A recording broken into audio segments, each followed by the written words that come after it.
Welcome to for education friends. तो आज हम डिस्कस करने वाले हैं आपका रिमेनिंग पार्ट सेकंड चैप्टर का एंड ऑफ बायोपोलैरिटी का, जिसको हम बोलेंगे गल्फ वॉर। सॉरी फ्रेंड्स, मैंने आपको पिछले बताया नहीं, ये पार्ट भी आपका रह गया है। तो जैसे कि आपको पता है, इसी साल आपके वो चैप्टर हट गया है जिसको हम बोलते हैं यूएस हेगेमनी। वो चैप्टर हट चुका है, उसमें था ये पार्ट, और ये अब आपके सेकंड चैप्टर में ऐड कर दिया गया है। जैसे कि आपको पता है, हम कोई भी चीज के बैकग्राउंड के बारे में ना जाने, उसकी हिस्ट्री के बारे में अच्छे से ना हमें पता लगे, तो वो मतलब इतना अच्छा समझ नहीं आता और ना ही वो मतलब वो इंटरेस्टिंग नहीं बनता। इसलिए सबसे पहले हम इस डिस्कस करेंगे इसकी बेसिस ही, कैसे इसमें कौन सी कंट्रीज आती है और कैसे ये गल्फ वॉर बना। फ्रेंड्स, गल्फ वॉर और अरब स्प्रिंग के नोट्स हमने डिस्क्रिप्शन में डाल दिए हैं। चलो अब हम डिस्कस करते हैं इसके बैकग्राउंड के बारे में। अब हम डिस्कस करेंगे गल्फ कंट्रीज कौन सी हैं और कौन से रीजन को गल्फ रीजन बोला जाता है। जैसे कि आप अपने गुलाबी आंखों के जरिए देख रहे हैं ग्राफिक्स में। तो चलो भाई, जैसे कि आपको ये दिख रहा है, ये हमारा इंडिया है। अब हम चलते हैं आपकी गल्फ रीजन की तरफ। कौन से रीजन को गल्फ रीजन बोला जाता है?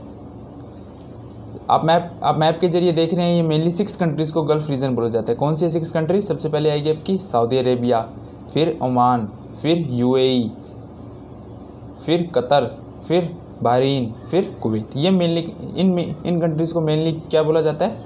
Gulf countries. अब देखते हैं हम इनको गल्फ कंट्रीज़ क्यों बोला जाता है।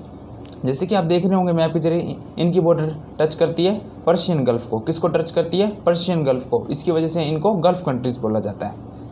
आगे हम डिस्कस करेंगे इराक और ईरान में वॉर होता है, वो हम अब आगे डिस्कस करने वाले हैं। फिर क्या होता है, इराक और ईरान वॉर की वजह से जीसीसी सेटअप होता है, गल्फ कोऑपरेशन काउंसिल सेटअप किया जाता है। वो काउंसिल क्या करता है? इराक और ईरान को भी शामिल करना चाहता है उस काउंसिल में, पर कुछ पॉलिटिकल रीजंस या अदर रीजंस की वजह वो कंट्रीज शामिल नहीं हो पाती। ये मेनली सेटअप होगा 6 कंट्रीज़ के लिए, जीसीसी, गल्फ कोऑपरेशन काउंसिल। अब फ्रेंड्स, आपके दिमाग में आता होगा जीसीसी सेटअप करने की जरूरत क्या पड़ी। जैसे कि आपको पता है, जीसीसी सेटअप हुआ था 1981 में। अब क्यों सेटअप हुआ ये? 1980 और 1980 से लेके 88 तक वॉर चली थी आपकी ईरान और इराक के बीच में। वॉर चली थी आपकी ईरान और इराक के बीच में। अब जो उनकी अदर, जैसे हमने मैप्स के थ्रू देखा, जो अदर नेबरिंग कंट्रीज थी, कुवैत वगैरह, अब उनमें भी ये डर फैल चुका था, क्योंकि इन दो कंट्री के बीच में वॉर हो रही थी, वो भी उनकी नेबरिंग कंट्रीज थी, तो उनमें भी असर पड़ रहा था इस वॉर का। उसके लिए क्या हुआ, जीसीसी को सेटअप किया। जीसीसी मेनली आपका फोकस करता था उस टाइम इकोनॉमिक पे और अदर उनके मतलब पॉलिटिकल इश्यूज पे फोकस करता था। अब इसका जीसीसी का बहुत ज्यादा इवोल्यूशन हो चुका है, और अब इसका मतलब पूरा ही जो पहले जो इसका डेफिनेशन हुआ करती थी, अब वो पूरी डेफिनेशन चेंज हो चुकी है। ये आपके सिलेबस में नहीं है, तो इसके बारे में डिटेल में डिस्कस नहीं करेंगे। तो चलो भाई, हम मेन मुद्दे की बात करते हैं, जिसके लिए हम ये वीडियो आप देख रहे हैं, वो तो अब उसके बारे में डिस्कस करते हैं। 1990 से यूएस हेगेमनी बिगेन हो चुकी थी और हमारा यूनिपोलर वर्ल्ड बन चुका था। वो हमने पूरे डिटेल में डिस्कस कर चुके हैं। पीछे यूएसएसआर आपका डिसबैंड हो गया था। अब हम देखेंगे ये क्या झमेला था, ये वॉर क्या झमेला था और इसमें क्या क्या कुछ हुआ। तो चलते हैं भाई। एजुकेशन हब की फ्लाइट में आपका स्वागत है। तो कृपया करके अपनी सीट बेल्ट बांध लीजिए और जिसने चैनल को सब्सक्राइब नहीं किया है वो भी चैनल सब्सक्राइब कर लीजिए। अब हम निकलने वाले हैं आज गल्फ वॉर की राइट पर। तो चलो अब हम देखेंगे ये आपका गल्फ वॉर क्या पूरा, इसमें क्या झमेला था और इसमें क्या हुआ। इराक, सबसे पहले इराक के जो उस टाइम प्रेसिडेंट हुआ करते थे, कौन हुआ करते थे? सद्दाम हुसैन। तो वो क्या करते हैं, एक जैसे आप ये मानिए ये बड़ा गुंडा था, ये छोटी सी कंट्री पे, छोटी सी आपकी कंट्री है, छोटे से गुंडे पे क्या कर देता है? अटैक कर देता है। कब? अगस्त 1991 में। और उस टाइम कुवैत के, या बोल सकते हैं छोटे से गुंडे के लीडर होते हैं जबेर अल सभा। वो क्या करते हैं, जो इराक क्या करता है, उसकी सारी प्रॉपर्टी पे अपना अधिकार जमा लेता है या उससे छीन लेता है। हमने पीछे डिस्कस किया, जो आपका इराक है, बेचारी छोटी सी कंट्री पे अटैक कर देता है कुवैत पे। अब उसके चलते क्या होता है? Diplomatic attempts bye UN failed. अब क्या होता है, जब ये आपका इराक है वो जो कुवैत पे अटैक कर देता है, तो यूएन, अब यूएन क्या है? यूएन एक यूनाइटेड नेशन, एक ऑर्गेनाइजेशन है आपकी वर्ल्ड के लेवल पे। वो हम फर्दर डिस्कस करेंगे अपकमिंग चैप्टर्स में। वो कहते हैं डिप्लोमेटिक अटेम्प्ट्स ले गए थे। डिप्लोमेटिक अटेम्प्ट्स का मतलब कोई बातचीत के थ्रू या सिंपल बैठ के कोई मुद्दे को हल करना बिना लड़ाई के, वो लेके आती है। और वो क्या करती है, यूएन कहती है कि भाई इराक को आप छोड़ दो, कुवैत पे ऐसे अटैक मत करो, आपका ये अटैक करना गलत है। पर इराक अपनी जान में गुंडा बनता है, वो यूएन की बात नहीं मानता। जो यूएन के अटेम्प्ट्स है, वो डिप्लोमेटिक अटेम्प्ट्स है, वो फेल हो जाते हैं। फिर क्या करता है आपका ये यूएन एक पूरी जो वहां के वर्ल्ड की कंट्रीज होती है उनको कहता है आप एक फोर्स बनाओ, फोर्स बनाओ मिलिट्री की जो जो कुवैत को वहां से आजाद करवाए और इराक पे अटैक करे। Mandatory liberation of Kuwait by force. बच्चा वाटे अब आपकी यहाँ पे क्या आएगी, फोर्स आएगी, मतलब मिलिट्री। मैसिव कोएलिशन ऑफ, फिर क्या होता है, यूएन कहता है 34 कंट्रीज को एक कोएलिशन, एक ट्रूप बनाया जाए, ग्रुप बनाया जाए 34 कंट्रीज का, जिसके अंदर कितने आपके आर्मी मेंबर होंगे, 6,60,000। कितने होंगे, 6,60,000। फिर वो फोर्ट करेंगे इराक के अगेंस्ट कि वहां से कुवैत को आजाद कराया जाए। फिर जैसे कि आपको पता है, ये इतनी बड़ा आपका ग्रुप होता है, वो इराक को हरा देता है और इराक हार जाता है, कुवैत को वहां से आजाद कर लिया जाता है। अब जो आपका यूएन के लिए बहुत बड़ा डिसीजन होता है कोल्ड वॉर के बाद, इतनी बड़ी आर्मी भेजना एक कंट्री पे अटैक करने के लिए, दूसरी कंट्री को आजाद करने के लिए। जो ये आपका गल्फ वॉर होता है उसके अंदर यूएस का बहुत बड़ा एक रोल होता है, वो हम डिस्कस करेंगे। जैसे बच्चा पार्टी आपको पता है यूनिपोलर वर्ल्ड बन गया था, यूएस से सुपर पावर बन गया था, इसलिए उसका रोल भी बहुत ज्यादा बढ़ गया था। उस टाइम यूएस के प्रेसिडेंट होते हैं गल्फ वॉर के टाइम जॉर्ज H.W. बुश। कौन होते हैं हमारे प्रेसिडेंट, जॉर्ज H.W. बुश। आपके गल्फ वॉर को क्या बोला जाता है, ऑपरेशन डेजर्ट स्टॉर्म भी बोला जाता है। जो इराक गुंडा होता है उसका लीडर होता है सद्दाम हुसैन। वो क्या नाम देता है इस वॉर को, मदर ऑफ ऑल बैटल्स। क्या नाम देता है, मदर ऑफ ऑल बैटल्स। फिर मेनली इसमें रोल रहा था आपका अमेरिका का। किसका रोल रहा था, अमेरिका का। हम वो डिस्कस करते हैं। जो यूएन एक कोएलिशन बनाता है, इसको कौन लीड करता है, इसको लीड करते हैं अमेरिका के मिलिट्री जनरल। अमेरिका के मिलिट्री जनरल क्या नाम होता है उनका, नॉर्मन स्कुजरखॉफ।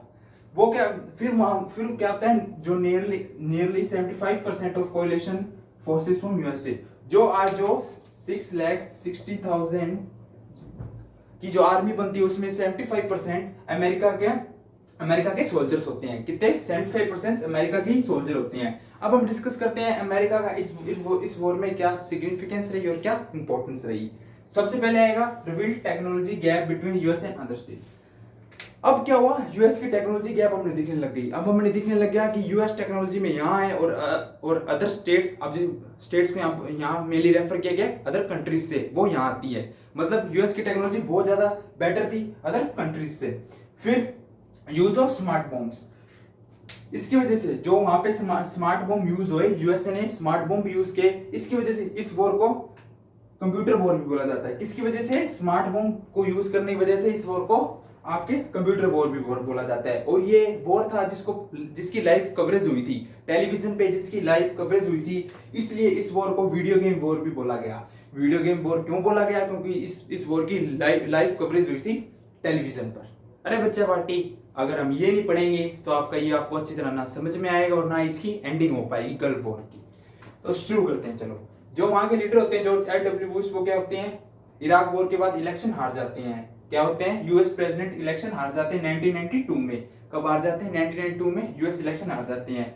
फिर कौन आता है, फिर आते हैं आपके बिल क्लिंटन। कौन आते हैं, बिल क्लिंटन। उनके टाइम को बोला जाता है क्लिंटन ईयर्स। कौन सी पार्टी के रूलर होते हैं, डेमोक्रेटिक पार्टी के लिए। कौन सी पार्टी के, डेमोक्रेटिक। और जो आपके यूएस में मतलब मेनली जो रूल करने का टाइम होता है वो होता है आपका 4 इयर्स। कितने इयर्स वहां पर एक प्रेसिडेंट रूल करता है, 4 इयर्स। अब बात आती है बिल क्लिंटन जब वहां के प्रेसिडेंट बने, उन्होंने मेनली किस चीज पे फोकस किया। Bill Clinton focused on domestic rather than foreign policy. उन्होंने डोमेस्टिक इशू पे फोकस किया, जिसको हम सॉफ्ट इशू भी बोल सकते हैं। हम डिस्कस करते हैं वो इशू कौन से। Clinton focused on soft issue, वो हम डिस्कस करते हैं कौन से थे। सबसे पहले डेमोक्रेसी प्रमोशन। सॉफ्ट मतलब क्लिंटन ने मेनली आपका फोकस किया डेमोक्रेसी के प्रमोशन के लिए, क्लाइमेट चेंज के लिए जो मेनली आ चुका था वर्ल्ड के अंदर, और फिर वर्ल्ड ट्रेड के अंदर भी उन्होंने मेनली फोकस किया आपके डोमेस्टिक इश्यूज पे। अब आपको लगता होगा अरे इन्होंने तो सिर्फ उस पे फोकस किया, सॉफ्ट इशू पे, वो कोई मिलिट्री वगैरह के कोई मतलब इशू था उस पे नहीं फोकस किया। तो बच्चा पार्टी, अब हम वही डिस्कस करने वाले हैं, थोड़ा कंट्रोल रखिए आप। इन्होंने थोड़ा अब इनके हार्ड इश्यूज के बारे में डिस्कस करेंगे।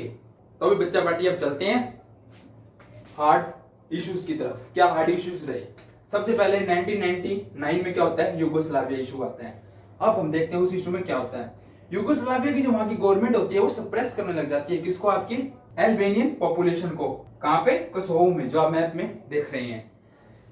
यूगोस्लाविया गवर्नमेंट वहां की जो अल्बानियन पॉपुलेशन होती है उसको पूरी तरह सप्रेस करने चलती है। इसके चलते क्या करता है ये आपका ये जो मतलब बिल क्लिंटन क्या करते हैं, वहां पे नाटो एयरफोर्स को लेके आते हैं। क्या करते हैं, नाटो एयरफोर्स को लेके आते हैं और वो टारगेट्स मतलब यूगोस्लाविया के अंदर वो टारगेट सेट कर लेती है और वहां पे बॉम्बिंग स्टार्ट कर देती है। क्या कर देती है? आपकी बॉम्बिंग स्टार्ट कर देती है पूरे 2 महीनों के लिए, पूरे 2 महीनों के लिए। अब इसका बॉम्बिंग का क्या रिजल्ट आता है हम देखते हैं। क्या रिजल्ट आते हैं भाई? उसके ये रिजल्ट आते हैं, वहां की जो गवर्नमेंट होती है उसको गिरा दिया जाता है। क्या कर दिया जाता है? वहां की गवर्नमेंट को गिरा दिया जाता है और वहां की स्टेशनिंग ऑफ नाटो फोर्स, और वहां पे स्टेशनिंग हो जाती है आपकी नाटो फोर्स की। अब तो चलो अलकायदा अटैक पे चलते हैं। कब हुआ था आपका? सबसे पहले 1998 में। कब हुआ अलकायदा अटैक? 1998 में। फिर क्या होता है आपकी नैरोबी जो केन्या में जगह है उस, और दार एस सलाम तंजानिया, वहां पे क्या क्या की जाती है? बॉम्बिंग की जाती है। और ऐसा माना जाता है वो किसके द्वारा की गई है? अलकायदा के द्वारा की गई है। अब बच्चा बटे आपके दिमाग में क्वेश्चन आता होगा, सर आपने ये तो बताया नहीं अलकायदा क्या है। भाई अलकायदा एक टेररिस्ट ग्रुप है जो इस्लामिक आइडिया से इन्फ्लुएंस्ड है। क्या है? टेररिस्ट ग्रुप जो इस्लामिक आइडिया से इन्फ्लुएंस्ड है। फिर क्या होता है? जो क्लिंटन होते हैं वो ऑपरेशन चलाते हैं, operation infinite reach, operation infinite reach. उससे क्या होता है? सीरीज ऑफ क्रूज मिसाइल दागी जाती है। कहां पे? सूडान और अफगानिस्तान में। कहां पे भेजी जाती है अटैक करने के लिए? सूडान और अफगानिस्तान पे, जहां माना जाता है ये आपके अलकायदा के कैंप से। तो बच्चा पार्टी मुझे लगता है आपको सारा समझ में आ गया होगा। हम एक 100% मार्क्स पे चल रहे हैं। हमारा यही गोल है कि हमसे कोई भी टॉपिक या पॉइंट मिस ना हो, जिससे कि आप 99 पे आ जाए। तो अगर आपको हमारी वीडियो पसंद आई तो हमारे चैनल को सब्सक्राइब कर देना, वीडियो को लाइक कर देना, और आपके डाउट्स पूछ सकते हैं आप कमेंट सेक्शन पे, और साथ ही इंस्टाग्राम पे भी फॉलो कर लेना भाई।